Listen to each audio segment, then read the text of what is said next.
Kajian Islam. Mentraktir kawan yang datang, mungkin itu menjadi rutinitas ya, biasa ya, itu dinamika pergaulan.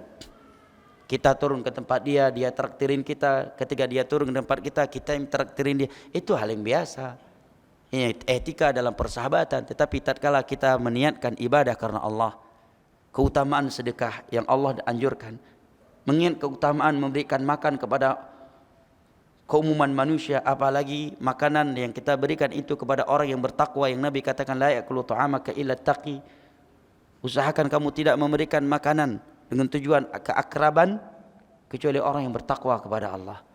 Mudah-mudahan ya makanan yang dia minum, yang dia makan, yang dia terima dariku ini menjadi sebab dia kuat beribadah kepada Allah. Maka anda pun mendapatkan pahala jarih atas dasar itu. Nah, ada kawan mau belanja, antum temanin daripada dia sendirian, khawatir nanti kelelahan, kecapean, khawatir dia enggak sanggup membawa barangnya. Nabi katakan, ingat hadis Nabi, barang siapa yang keluar menemani kebutuhan saudaranya, itu lebih aku cintai daripada iktikaf di masjidku ini, dapat pahala. Jadi ya, mau jalan-jalan naik motor pun enggak sekedar touring. Ya, enggak sekedar touring, enggak sekedar jalan-jalan. Niatkan karena Allah. Ya. Niatkan karena Allah, niatkan untuk berziarah, berkunjung, bertemu sesama kaum mukminin, ya, bertemu dengan sesama kawan yang telah mengenal tauhid dan sunnah. Daripada kebiasaan dan kecintaan aku touring ini diarahkan oleh syaitan kepada lingkungan-lingkungan yang membuatku semakin jauh dari Allah Jalla wa Ala, maka bernilai pahala. Wallahu taala alam bisawab. Kiranya ini yang dapat kita kaji pada pagi hari ini.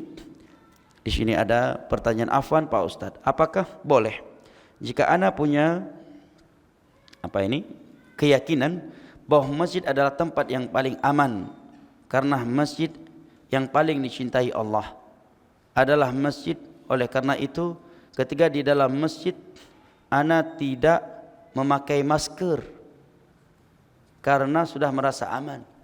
Ketenangan jiwa bukan berarti ketenangan dari gangguan manusia. Ya, karena Nabi SAW, jangankan dari hal yang seperti ini, Nabi SAW saja bersabda, man akala thawman aw basalan fala yaqrabanna masjidana fa innal malaikata tata'adza bima yata'adza bihi banu Adam. Barang siapa yang memakan bawang merah atau bawang putih, janganlah dia mendekati masjid kami, karena itu akan mengganggu jamaah salat. Malaikat akan terganggu dengan sesuatu yang anak Adam terganggu dengannya. Dari bau bawang dan semisal dengannya saja kita tidak bisa aman, apalagi dari sesuatu yang lebih berbahaya dari itu. Dan Nabi SAW atau secara umum Allah dan Rasulnya menganjurkan kita untuk berikhtiar, melakukan sebab. Firra minal majdhumi firaraka minal asad. Larilah engkau dari orang yang berpenyakit lepra, penyakit yang menular seperti larinya engkau dari serigala. Ikhtiar itu ibadah. Ketika antum melakukan ikhtiar, niatkan saya berikhtiar ini karena Allah dan Rasulnya menganjurkannya, maka ikhtiar tersebut menjadi ibadah.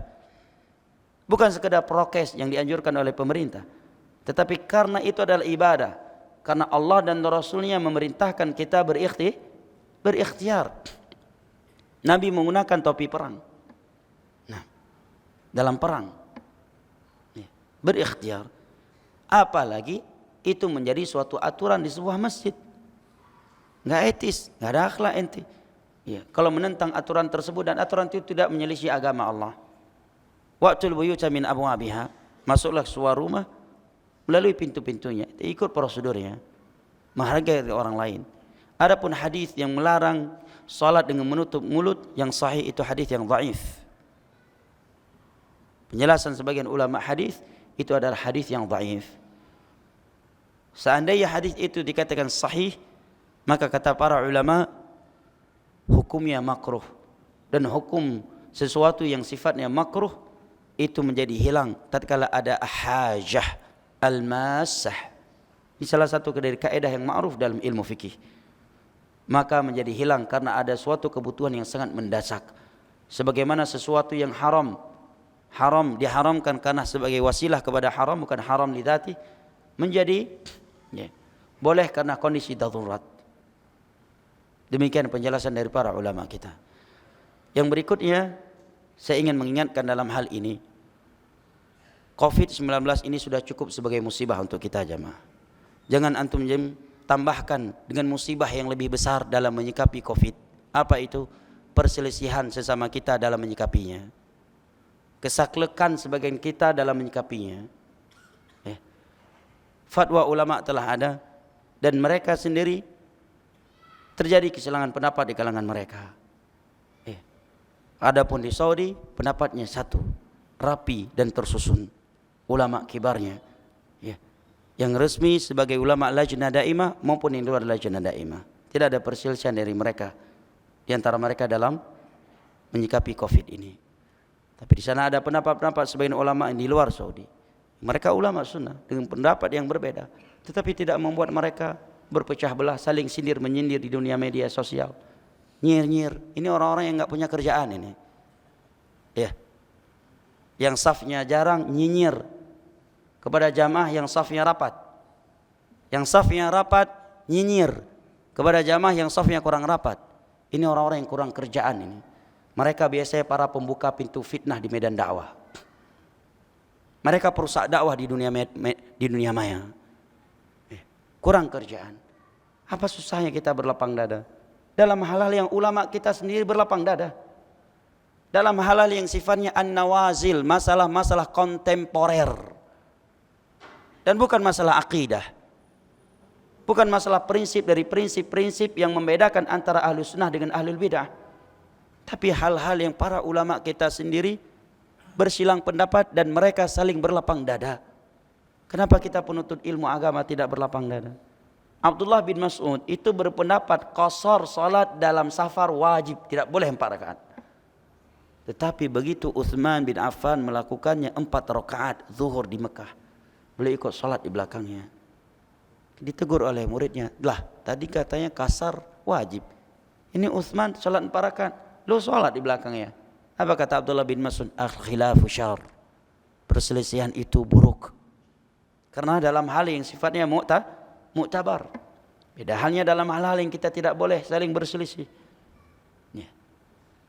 Dan di antara mudah mengetahui suatu khilaf itu muktabar dan kita hendaknya saling bertoleransi, saling berlapang dada adalah melihat para ulama bagaimana menyikapinya. Lihat aja ulama lebih aman dan lebih selamat.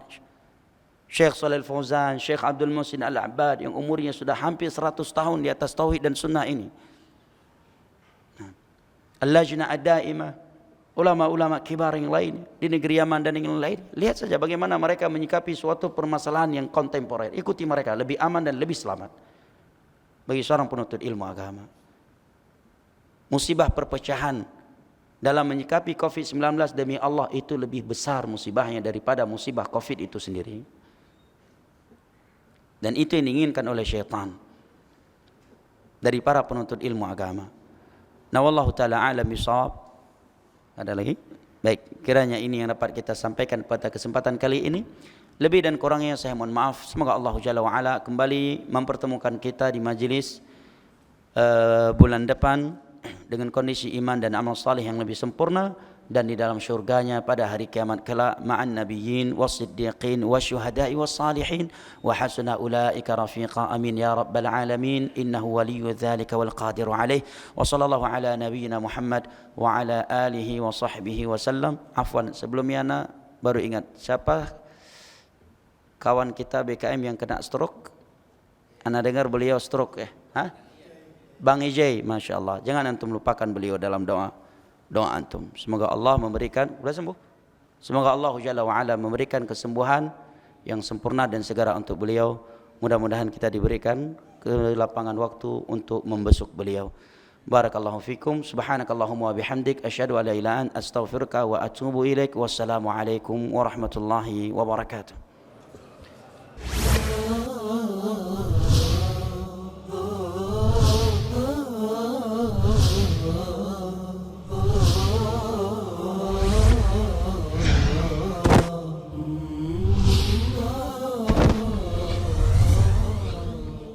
Kajian Islam.